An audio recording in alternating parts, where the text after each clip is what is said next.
Analysis કર્યા પછી મને એવું લાગ્યું કે ખરેખર આપણે અહીંયા સાચા તન મન ધનથી જો આપણે ભગવાનને ઈશ્વરને માનતા હોઈએ, પરમાત્માને માનતા હોઈએ, દેવને માનતા હોઈએ તો ખાલી દીવા કરવાની જરૂર નથી. આપણા દીવો છે.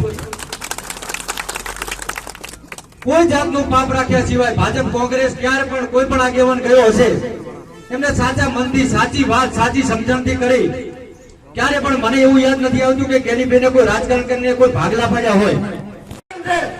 આપણે સૌ મોટી સંખ્યામાં મતદાન કરી કેની બેનને લોકસભામાં મૂકીએ. કેમને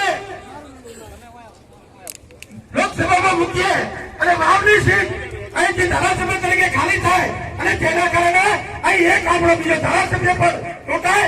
એટલે વાવના લોકોને મારી વિનંતી કે 100% મતદાન કરી અને 95% કેની બેનને વોટ આપી જીતાડવાની વિનંતી કરું.